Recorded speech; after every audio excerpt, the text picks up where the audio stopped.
just want to pose a question, and it would be helpful if you can just pop something in the chat.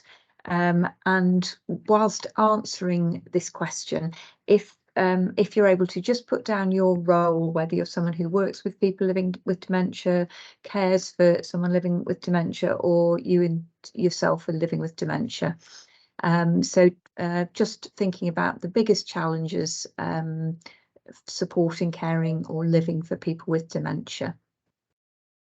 Next slide, please. So we've talked a little bit about the agenda. So I'm just going to move on now to just some very a brief overview of some of the issues. Next slide, thank you. So thinking just locally around Nottingham and Nottinghamshire, we've got over 10,000 people who are on our dementia registers. So the numbers of people living with dementia is likely to be significantly higher, but these are the ones that we know about. And these boxes really show you that it's quite a complex picture. So over 2/3 of these of people living with dementia also have severe frailty. 78% have 3 or more long-term conditions, and over 1/3 of them live in care homes. We have over 20% who are on the end of life register, and I think what's really interesting to know is 1/3 have had an emergency admission in the last 12 months. And this was a quote from some of the engagement work that was done a couple of years ago now, which I think is really, really impactful, thinking about a person living with dementia. And I'll just give you a chance to read that. And I think particularly taking on board the comment, there has to be a better way. Next slide, please.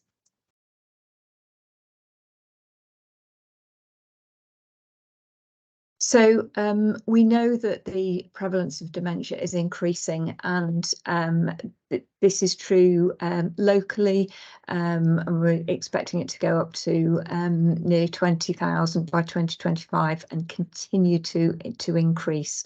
And if we look at the next slide, really the take-home message for this is, if you look at where we are or were in 2014 and where we're going to be in 2051, it's well over double the numbers. So this has huge implications for our health and care systems and our communities in general. Thank you. So I'm now going to hand over to Tom Carter, who's going to tell you a little bit about the Dementia Wellbeing Service, formerly Dementia Connect. Thank you. Good afternoon, everybody. Thanks, Jill. Took the words right out of my mouth there. The artist formerly known as Dementia Connect. So my name's Tom Carter. I am one of 2 local services managers for the Alzheimer's Society in Nottingham and Nottinghamshire. Teresa Allen, who some of you might be aware of, being the other one. And principally, I'm going to talk to you about our one-to-one dementia support side of our wellbeing service. There are other facets to it as well, but the principal one is our one-to-one dementia support. So next slide, please. I'm just going to let you read that for a minute.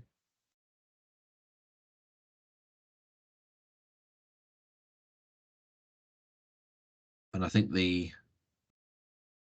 key with this one really is it's free to use, completely free to use, and we do believe it's easy to access, and you have the opportunity to work one-to-one with one of our dementia advisors, as it says in the bottom paragraph, in terms of accessing any support that people need at that particular time. And we are there for the duration that people need us for as well. It's worth adding that. So there's no time limit on the service that we provide. So we're not with people for 6 months or 6 weeks. We're there till basically someone doesn't want us anymore. It's essentially, to put it colloquially. So the only times that people leave our support is when they explicitly say, yep, I'm done, thank you very much, or they pass away. They generally tend to be the only two. We do keep in touch if people go into self-management, what we call self-management, after they've kind of achieved all their outcomes with us, then we'll keep in touch with them every 3 to 6 months just to check in with them and see how they're doing. And they have the option of coming back into the service to receive support again if necessary. Next slide, please.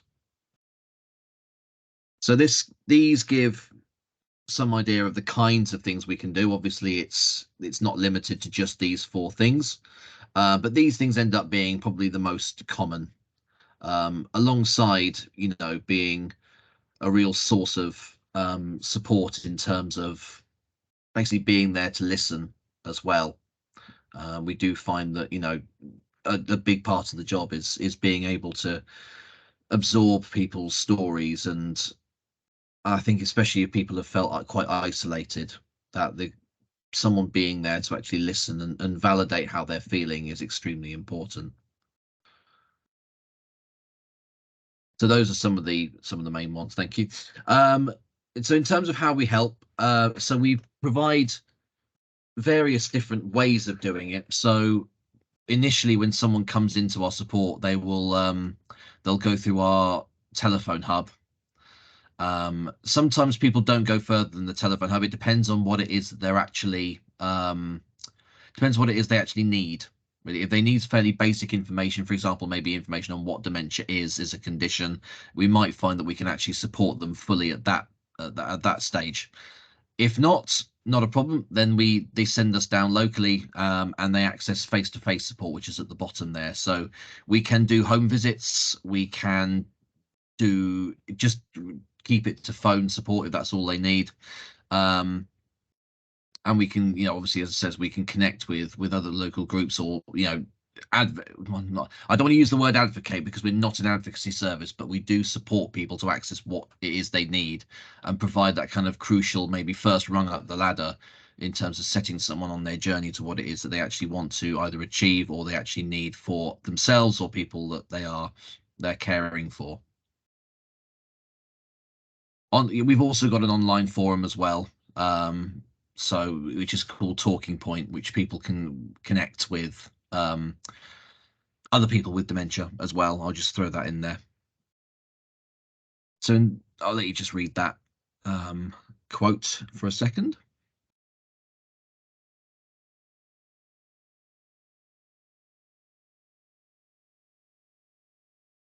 And our dementia advisors really do make sure that they are networking as much as possible. So it really is a key part of their role to know what is going on in their specific area that they have been assigned to. So if they don't know the answer, or we don't provide the service, then they will know someone else who will be able to provide those answers or meet those needs. Hence why we then signpost on. Next slide, please. So these are some of the other things that we offer. So you might have heard of our Singing for the Brain sessions. So as it says there, so it's bringing people together through music, and also kind of some more kinetic movements to music as well, some very gentle physical activity. Dementia Friends, so again, we try and spread the word about dementia awareness, get people thinking, and communities and organizations thinking about how they support people with dementia, how they want to work with people with dementia moving forward. So we appreciate that there are many organizations that will have individuals with dementia as part of their client base, so they want to obviously make sure that they are being as inclusive as they possibly can. We offer a wide range of external training nationally, which is available on our website, alzheimers.org.uk. And the 2 final things that are part of our wellbeing service, so we offer 4-week information programs, so carers and information sessions, or CRISP, as you might have seen them called. And again, these are for people who are new to the caring role, and we try and equip them with as much confidence and knowledge as they need, to then send them back out with the confidence, really, as I said, to be able to do that, but also establish kind of a network of support as well, so they never feel like they're alone. in the caring role that they are undertaking. And finally, the therapy treatment sessions, cognitive stimulation therapy, so CST. We take referrals via CMHT with that one. So in people with mild to moderate dementia. And again, it's all around working with their cognitive abilities. And it's a therapy treatment service that we provide that Teresa Allen oversees. Next slide, please. So just in terms quickly, so the information that you see there in terms of the telephone number, we can take referrals through that number from either people with dementia, their carers, families, friends, health professionals, or any other professionals really can use that number if they wish to refer themselves or someone into the service. Professionals can also use the referral pathway on our website as well, alzheimers.org.uk/refer. But a question that I came up the other day, professionals don't just have to use that referral form on the website. They can use the phone number as well. I think that's the end of the slide. I think. Yes, it is. Good afternoon. I'm Ola Junaid. I'm a psychiatrist, people in Nottingham for scarily almost 30 years now. Catherine will introduce herself a little later. We're going to try a double act. Slide, please.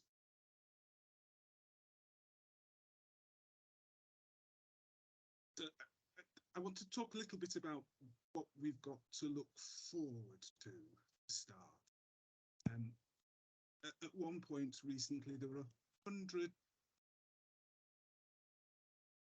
Is that any better in terms of being able to hear me? Is that clearer? Is that clear enough? Still quite quiet.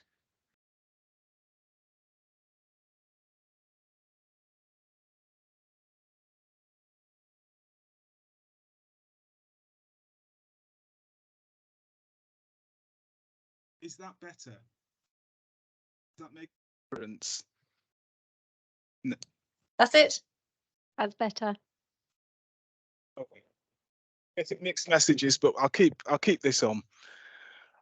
So at one point recently, there were 143 agents in 172 clinical trials, and as you would expect, that is beginning to bear fruit. So we have a couple of very new, very novel agents that are now licensed in the US rather than here or in Europe. Now, the category is monoclonal antibodies, and what they do is they act directly on the abnormal proteins that are responsible for the cell death in Alzheimer's disease. So they directly target the disease process and they affect the amyloid protein. Now, although they're licensed, there is some controversy about how effective they are. There is evidence that they are of some effect, but thus far not sufficiently robust evidence that either the Europeans or indeed us have decided that they're ready to be licensed for use. One of the big concerns about these new agents is that they are the side effect profile is significant in that they cause cerebral edema, swelling, and small bleeds in the brain. These are largely asymptomatic and cease when the drugs are stopped, but sufficiently of concern that if you're prescribed these drugs, then you will need to have serial neuroimaging. The drugs have to be administered intravenously. So as you probably worked out, this is quite an expensive intervention. A year's course of the recent drug, lecanemab, is about £21,000. But there are also other costs. So the serial neuroimaging, the administering by intravenous administration will all require significant resources, and perhaps in excess of what we currently have available. Indeed, there was an article that came out today which estimated that the cost of lecanemab in the States, obviously a much larger population, but the cost would be annually $2 billion. So a lot to consider in terms of when you have quite limited resources. Now, some might ask, why am I talking about this if these drugs are not available currently? Well, they're not available on the NHS, but there are active clinical trials. And so for people who have a confirmed early diagnosis of Alzheimer's disease, the option of entering a clinical trial in this country is still open. And we're receiving queries from patients and their relatives about access to these therapies. Next slide, please. What we do currently is based on person-centered care, recognizing the human value of the person, their carers and family. Understanding the importance of individuality, the fact that personality and experience influences response. Central to what we do is keeping at the forefront the importance of the person who's suffering from dementia, keeping their perspective. And we recognise the importance of relationships and interactions and the potential to promote well-being. And this is really important because we can promote well-being at any stage along the dementia pathway. I know we've got colleagues from Dementia Outreach here, and they work at the end of the pathway, and their focus is solely on promoting well-being. Next slide, please. It's really important that we use our resources to ensure that we make diagnosis as early as possible, because early diagnosis improves outcomes. We can focus on maintaining activities of daily living. We work hard to maximize quality of life.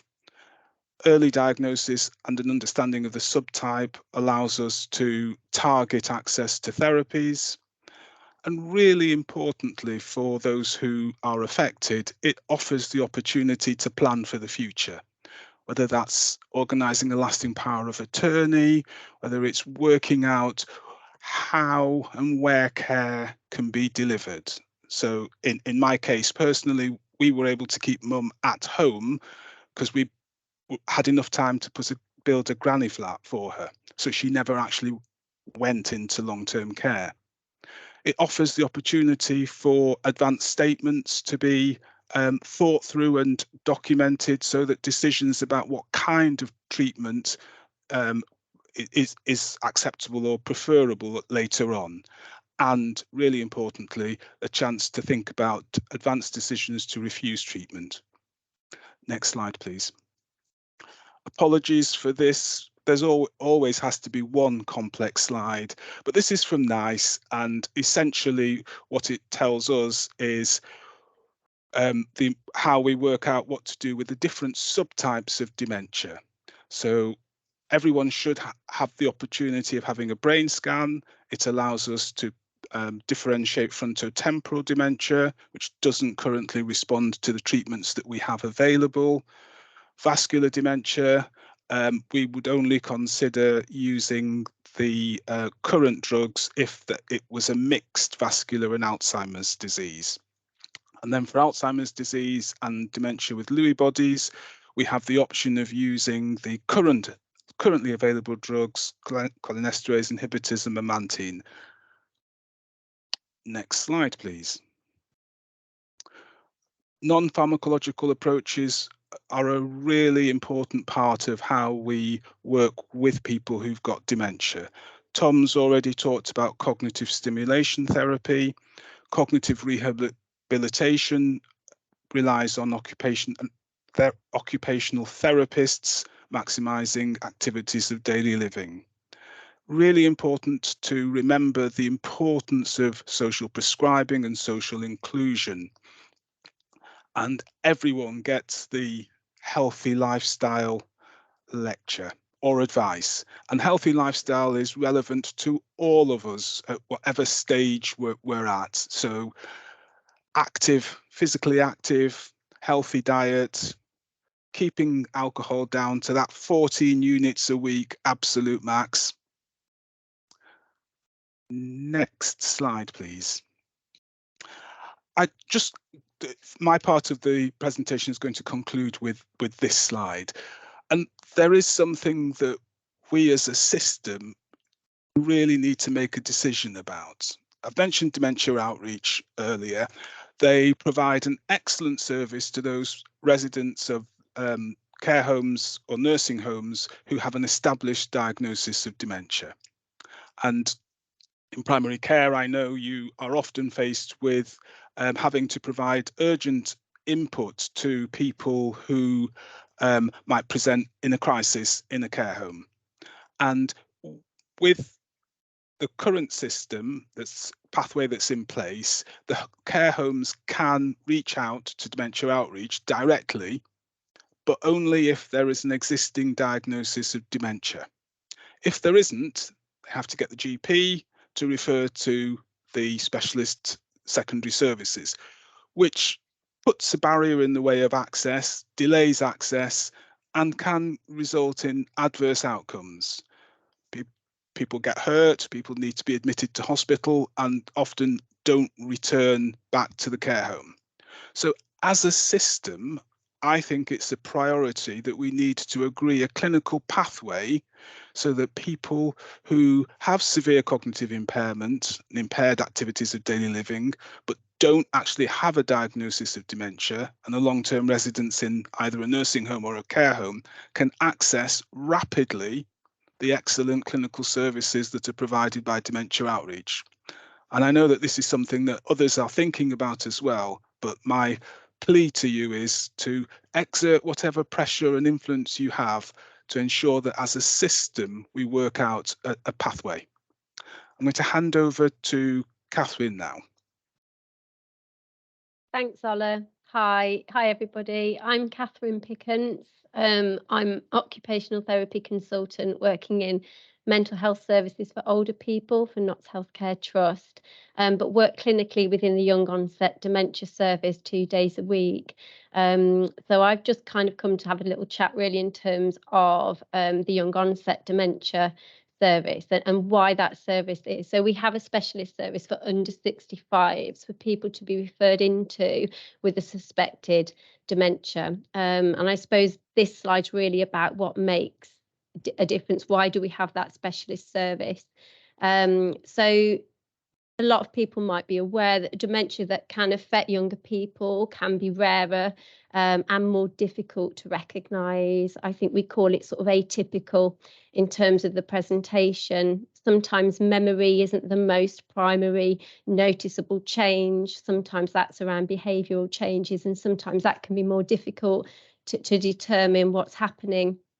Sort of the average time to diagnose can be longer for somebody of younger onset, and are likely to see more professionals and have more assessments along that diagnostic journey. People under 65 are more likely to be diagnosed with a genetically inherited form of dementia, and some of the rarer types, as I've mentioned, in terms of that neurological disorders as well. And that's why the history of young onset dementia in families is really important in terms of sort of collating that history to understand if there is any sort of family history that could be pertinent. Comorbidities often present, and that can really exacerbate the cognitive presentation, the cognitive profile, which can make it quite challenging Some of the conditions that sort of we've mentioned on the slide, they can almost mimic, I suppose, some of the presentations of an early change or an early presentation. And there is, I would say, kind of quite an overlap between sort of psychiatric disorders in some cases, certainly when you're looking at changes to behaviour, which can make it quite a challenge to understand when to refer people and when those investigations are needed. And I suppose that contributes to the misdiagnosis rates, which can be quite high in some circumstances. But I suppose that the kind of things that are really important, and we will all probably recognise, is that when somebody of a younger age is having significant impact in terms of memory, thinking, and those cognitive skills, or receives a diagnosis, there are different issues that are often really prevalent in terms of employment, people that are either in employment or really struggling, and the impact financially on that, you know, is huge. Access to benefits and that system can be really, really, really stressful. They can have dependents, you know, young children at university, or be caring for sort of elderly parents, and has a significant impact, obviously, when we're talking about a diagnosis such as a dementia in younger age. Can I have the next slide, please? Thank you.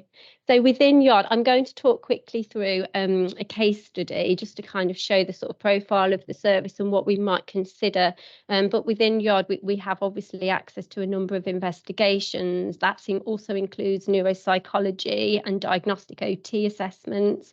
We work quite closely with our neurology and radiology colleagues at NUH, which is extremely valuable in terms of kind of diagnostic clarity and some support around the assessments we might need. Having access to what we call sort of high-level neuroimaging, so access to sort of structural and functional scans, and we're developing a CSF pathway within our assessment through our neurology pathway, which has been extremely valuable. And I suppose Ola's really talked about this. So in terms of like the diagnostic field is changing, obviously the importance of kind of that early detection and more accurate diagnosis, given the sort of research that's currently happening. And obviously the types of treatments that might be considered in certain types of diagnoses, particularly Alzheimer's that we've just mentioned. So I'm going to talk through a bit of a case study and what kind of tests that we would use currently within young onset dementia. Obviously, there might be some changes in terms of the diagnostic assessments in future, which might help us to be more confident in that early detection, which obviously would be extremely valuable. So we could move to the case study, please. So just to give an idea, I'm not going to go through every single part, but just to kind of map somebody's journey through our process, really. So a referral route usually can be through, or usually is through GP. We've had a referral for somebody of 49 years of age with concerns with memory, a cognitive screen identified concerns, but also a family history of dementia. No information on subtype in the referral, but it was recognised it was potentially of early onset with a diagnosis around 68. So they were accepted into the service and initial assessment completed, and to get more collateral, which is so important. So a 2-year history of concern or 2-year history of decline, particularly around memory. Employment had stopped because of those concerns, which I think is obviously quite significant.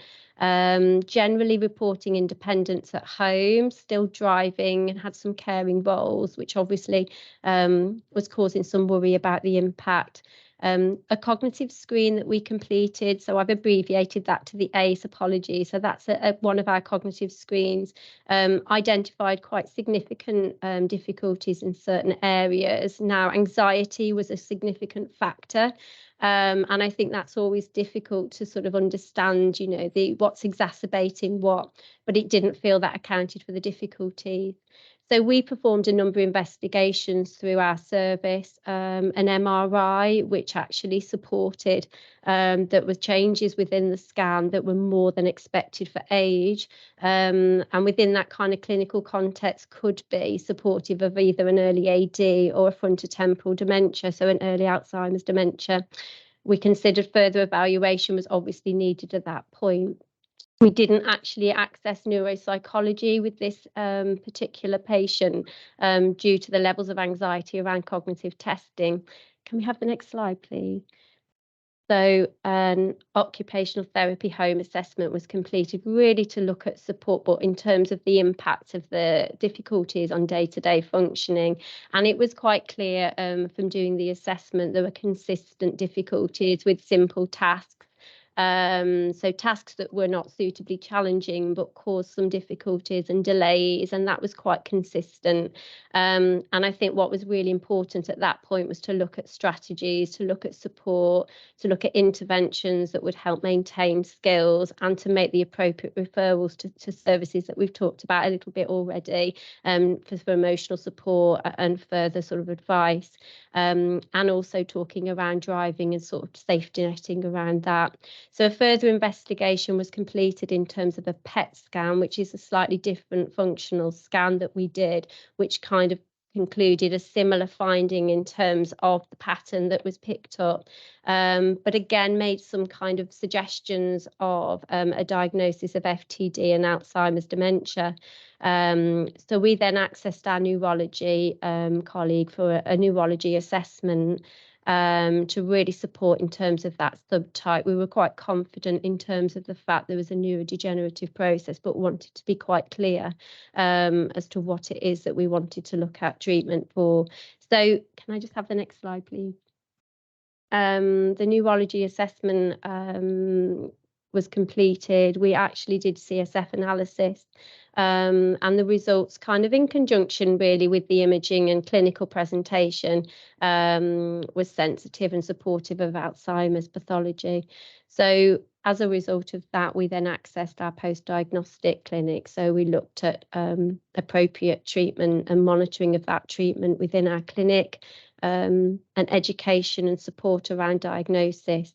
We then looked at referrals into sort of voluntary sector, Alzheimer's Society and carers referrals that I think was so important, but also our therapeutic intervention service, which is our group intervention programme and education around diagnosis, which was extremely important for the person that we saw. Thank you. That's a blank slide. That's the end of our presentation, Alex.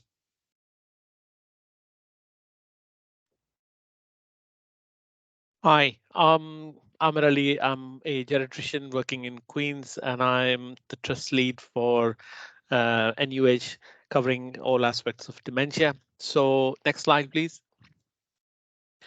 A few years ago, we rewrote our dementia strategy, and my presentation will include bits of it, what we have achieved so far. Once we wrote the strategy, we were not expecting COVID to come in, so everything was delayed because of all resources being applied towards managing COVID. But basically, it was about raising awareness and understanding among the staff who are working in NUH, 17,000 of them, to support early diagnosis and the support that is provided for people who are coming into NUH, that is Nottingham University Hospitals, with dementia, and to ensure that they go out and live well with their dementia. The work was divided into 5 work streams, which are mentioned here. Next slide, please. So this is something I presented a few weeks ago to the trust board, that we have developed a guidance for all staff for patients with dementia when they are transferred between the wards or clinical areas, sometimes for flow issues and sometimes for clinical reasons. These are areas which are not usually receiving patients with dementia. So a guidance has been produced for them, which has been very well received. We have achieved 87% of all staff, that is 17,000 people who work in NUH, to have a compliance of mandatory tier 1 training in dementia care. And a tier 2 training has been launched and 250 people have been trained with that. We have started working with our estates, and I'll talk more about it in a minute. We have chosen dementia colors, design layouts, signage colors, and we have authorized purchase of clocks, which has dementia approved signs on them.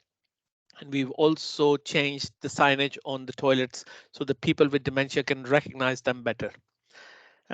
And we've also successfully introduced 480 assessments on our nerve center. So anybody who was over 65, and we achieve around about 90% of every patient who's coming in to NUH to have an electronic 480 assessments. This is an assessment done for delirium, not for dementia. Next slide, please. This is just a chart showing different staff groups and what percentage they have achieved in the dementia training. Next slide, please.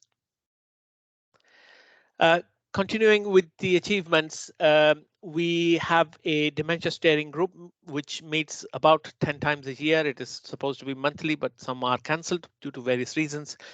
We have a very active arts coordinator, and the displays are all around the hospital now to be seen.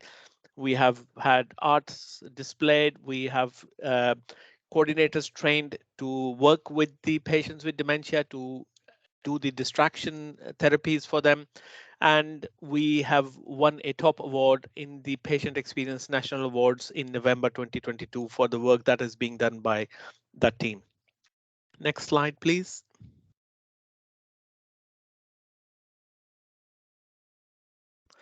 Okay, this is how the dashboard looks like, which is reviewed every month.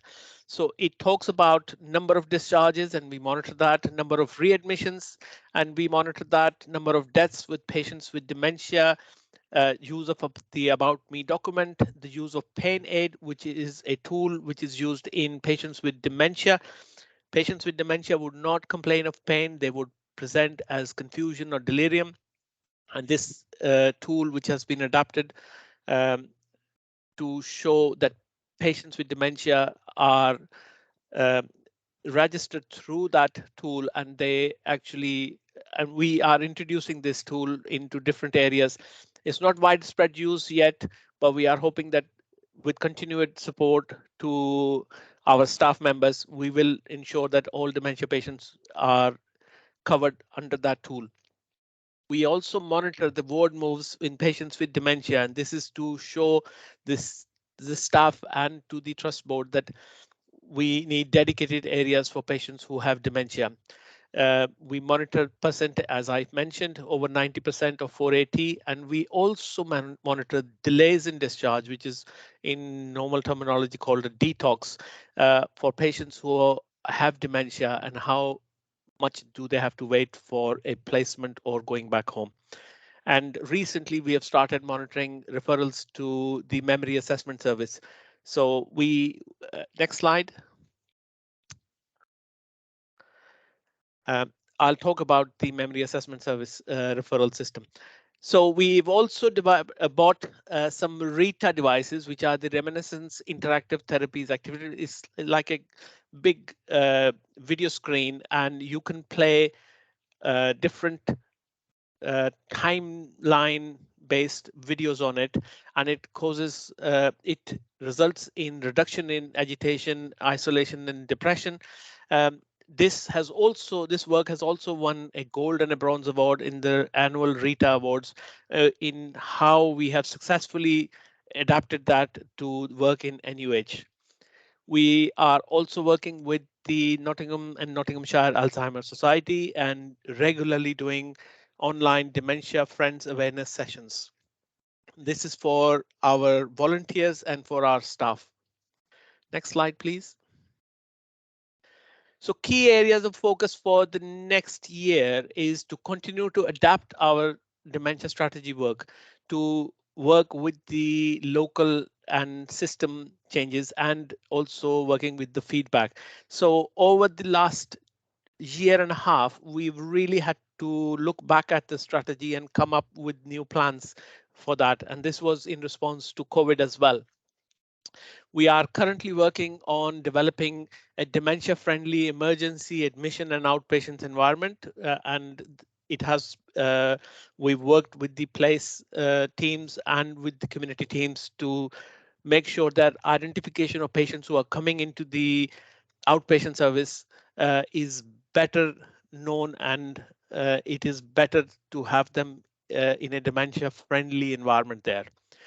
We are aiming to have reduction in ward moves. We are working with the team to develop respect forms within the hospital. The staff and volunteer training continues, and we are hoping that more all areas which cover the dementia patients have a tier 2 training staff members on every shift. We are developing dementia champions, and we are encouraging carers to support, and this is what resulted in changes to our visiting policy for patients with dementia. We have had secured and continuation funding for the art program, and we are part of the ICS dementia steering group, and we encourage system-wide working. Next slide, please. Just to remind people that dementia care in hospital is very different to what is happening in the community. We see patients living with dementia who are admitted in a crisis.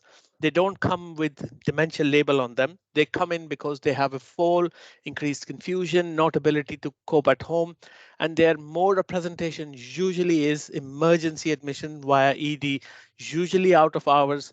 So it is very important that we train the ambulance staff, we train the emergency system in caring for these patients who have dementia. Next slide, please. When they arrive in hospital, we have a number of things that happen straight away. We identify them through AMTS 4 or 10, which are different numbers of questions asked for their memory, and we also do an 480 assessment for delirium. Rapid response liaison psychiatry is available in admission areas if you ask for them, and if we think that is important. We have had speech and language therapists available down in ED, and we are hoping to secure it so that they can continue their work even extended hours. And we have the acute frailty service available for advice on patients with dementia in emergency department. And we are also hoping that this advice is for longer hours. Next slide, please. This is what happens if you are discovered to have a bit of delirium. So we are encouraging people to think of delirium as a medical emergency, flag this patient for potential admission, discuss with the relatives at the very start that your patient may have delirium, and then start searching for causes, and timer bundle is one of them that we have recommended. Next slide, please. In the future, we are considering estate changes based on the Kingsford audit and developing a dementia-friendly area. We are encouraging delirium teaching regularly, and a number of audits are ongoing and have presented on patients with delirium and dementia, and this is designed to improve the care of dementia and care of patients who have delirium in the hospital. And as I mentioned, we are focusing on dementia training. Next. Things that I said I would talk to you is that we are trying to improve the communication with primary care. When somebody is diagnosed with either delirium or dementia, there are gaps that I can confess to, and we need to improve those gaps. A recent audit, which is going to be presented in a international conference, shows that gap, and it also it also mentions how we can improve that gap. The other thing that I wanted to tell you about was the direct referrals to the Community Memory Assessment Service. This has been developed last year with the help of people. Some of them are on the call. And we are continuously monitoring how many referrals we are doing. It has been a slow start. People think this is a referral into the hospital services. So we are working every week telling people how to do it properly. Next slide, please. This just shows how the referrals have started increasing recently. These are referrals from the hospital, and we are measuring where they are coming from. And as you can see, even emergency department have started doing some of those referrals. Next slide.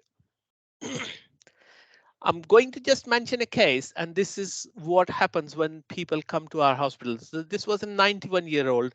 It's quite a few years old case. And it was an emergency admission via GP. And police was called, and she was wandering, trying to get out, awake at night, lives with the daughter who was really struggling. And reading the comments that have been on the side here, is a very typical case. But next slide, please. There were 48 incidents in the last year where the patient could have been picked up for their possible dementia, but it is Swiss cheese effect, and the patient keeps getting missing. So she was never diagnosed with her dementia during this last year, resulting in so many incidents. Next slide.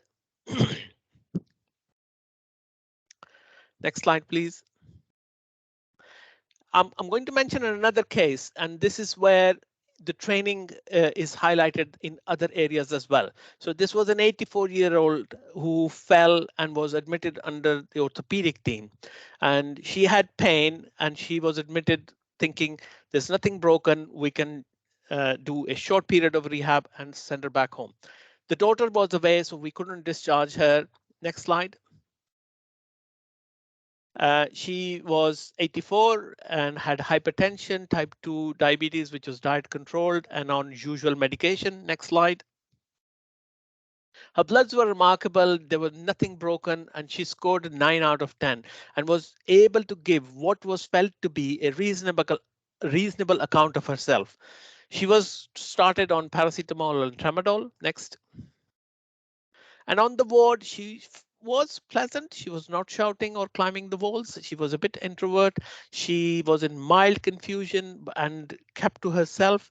She needed assistance and was progressing well. Next slide. And this is where suddenly we were shocked that the daughter returned to collect her mother after 4 or 5 days. And she said, "That's not my mom. That's a totally different person. My mother was completely independent. She was volunteering. She was attending social clubs. And what have you done to my mom?" So what she had was delirium, hypoactive version of delirium, and she was completely missed by all the staff that are working for her. So this is where it is becoming really important to teach people about different types of delirium. Next slide, please. This is usually I am when I'm faced with these people. Next slide. These are some facts about delirium, and I'll share these slides so I don't have to go through them. Alex, can we skip through to next 2 slides? And I'm open to questions if somebody has any. That's end of my presentation.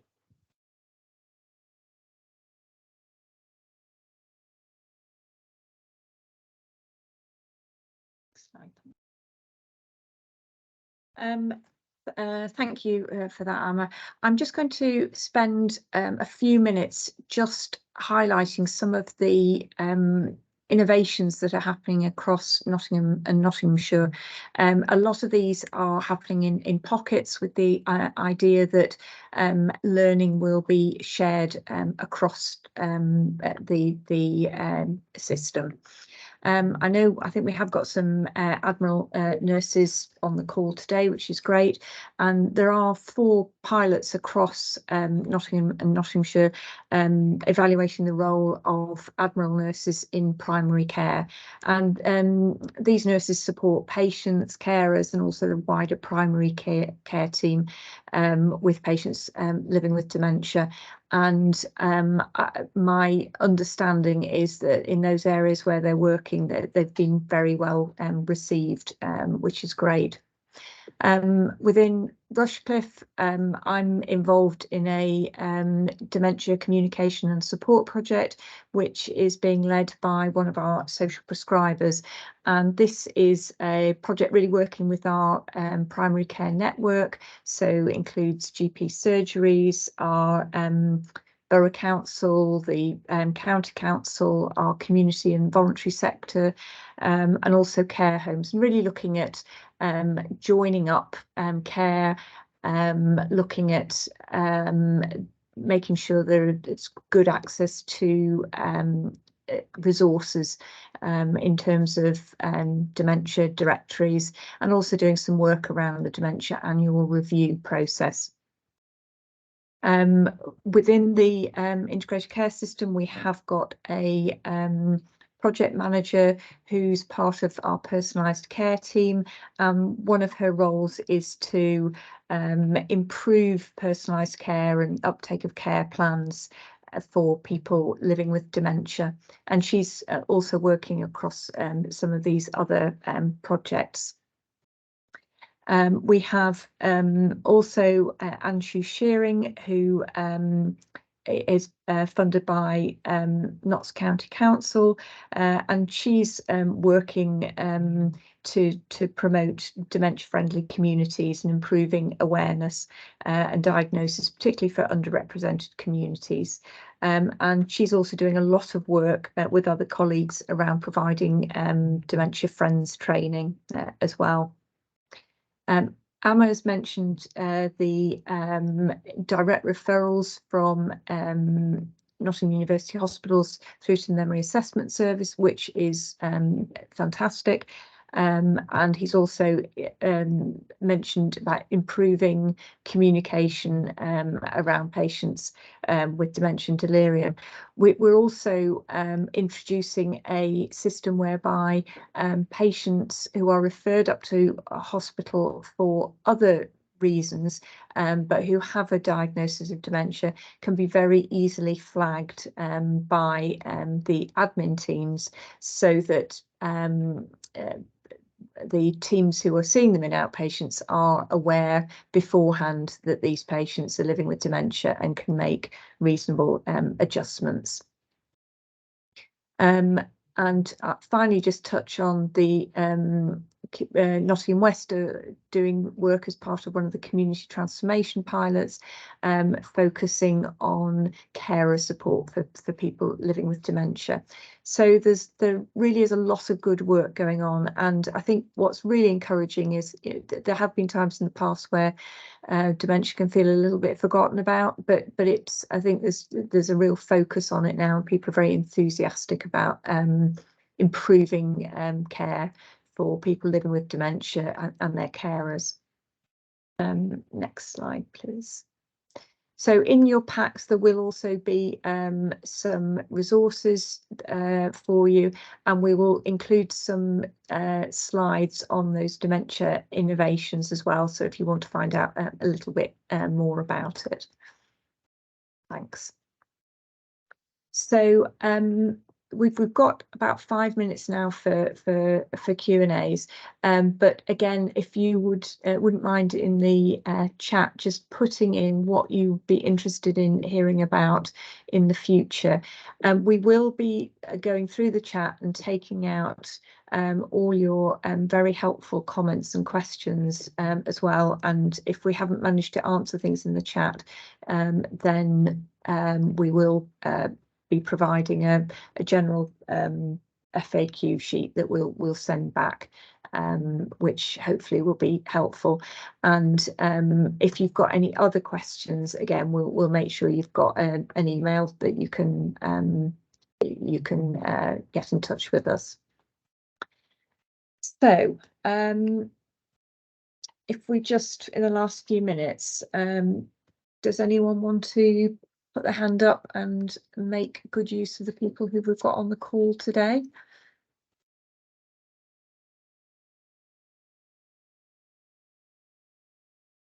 Yeah. Okay, so in the absence of any hands up, I'm going to direct a few questions to people if that's okay. So I think the first one, hopefully nice and easy, possibly for yourself, Catherine, was just, I suppose, how might primary care or nursing homes potentially refer to the young onset dementia service? I suppose can they refer directly, or is it through sort of the MESOP LMHT, for example? No, so within referrals into I can't hear you, Catherine. Can you hear me? Can you hear me? Yes. Oh, sorry, I'm not going to move. So sorry, yeah. Referrals into the young onset dementia service would be through GP actually. Yeah, within that setting, we do have internally within some aspects of sort of some of the kind of medical roles, but GP referrals is predominantly where the referral source would come, and then obviously accessing kind of the up-to-date medical information. So that would be the referral route. But we do have one contact number, so one point of contact for anybody that wants to make contact. I can put that on the chat in terms of asking those questions, or, you know, there's always a point of contact each day if anybody wanted to put any questions around referrals. So I'll pop that on the chat. It covers all of Nottinghamshire, Nottingham City, Nottinghamshire. We're a city county wide service. Well, thanks, Catherine. I suppose there was one other question that I picked up, well, there's two others actually, but just one I'll go with straight away. Just on the topic, possibly for you, Ola, on the topic of brain scan referrals, and I suppose I think possibly a GP in the chat querying whether they could directly refer straight away to, I suppose, reduce the waiting time for that brain scan, possibly while they're waiting for the memory assessment appointment. And also, I suppose there's that other conversation around those patients in care homes, whether, I suppose, GPs could potentially diagnose there and then, and what tools there might be around to support that, to reduce, I suppose, again, that sort of that waiting time for a diagnosis, especially in a care home as well. So sorry, two questions there, if that's okay. And about 90 seconds to reply. So in some areas, there is open access for GPs to neuroimaging. If that were to happen locally, it would speed up the process of referral to diagnosis, but it needs buy-in from colleagues in neuroimaging, primary care and secondary care. But there are ways that the system can be improved. In terms of the second question, again, it's about understanding who would take responsibility for making the diagnosis. And I think if I said GPs, I might be shot outside of this meeting, because GPs are busy enough as it is and they don't want additional responsibilities. But it doesn't have to be a GP, it could be a community worker. There are tools that aid the diagnosis, and quite often these are people who are end stage dementia, so actually making the diagnosis is not difficult. What's important is rapid access to effective interventions.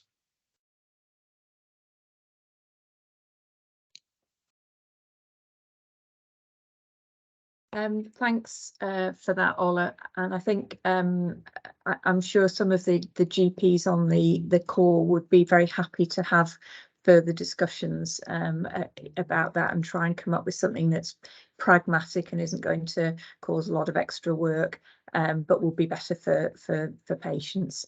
Right, we got to the end of our webinar now. Thanks very much to everyone for joining, and hopefully everybody has managed to get something out of it.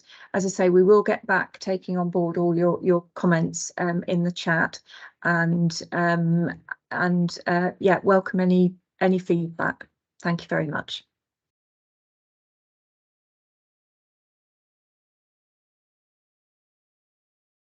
Right. That's good. Oh,